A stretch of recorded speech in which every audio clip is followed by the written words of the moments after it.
Alright, what's up? I'm Ayan, and today I'm going to show you how to set up ADB on your PC for your Android phone. First of all, you will need to download universal ADB drivers. Link will be given in the description. So just download the drivers, wait for it to finish the downloading process.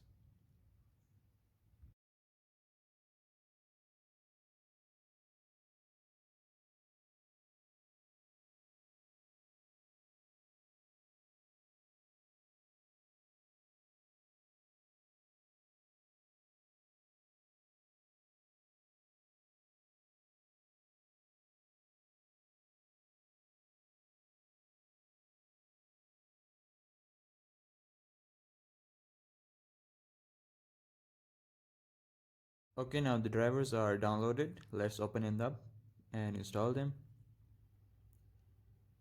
Okay, we are here in Universal ADB driver setup wizard.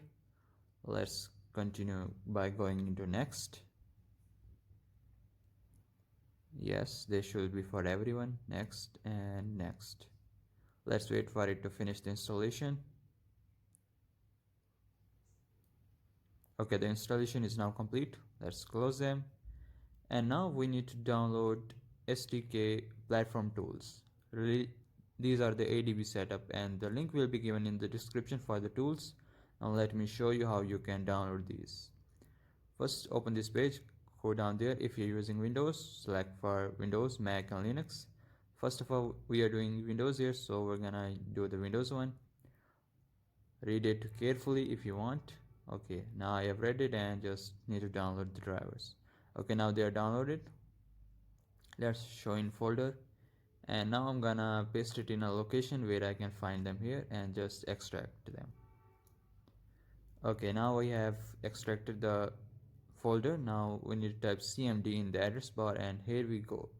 Command prompt has been opened, and now all you need to do is connect your device and turn on USB debugging in the developer options. You should Google it if you don't know what to do, and type here ADB devices, and it's now working. The device is unauthorized, so I'm gonna go to my phone. Here you can see I need to always allow for this computer and click OK, allow USB debugging, and let's get back. Now I'm going to type ADB devices again.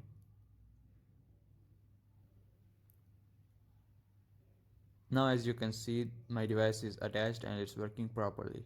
And that's been it. Thanks for watching. I will catch you in the next one. Take care. And this is how we set up ADB for your Android device.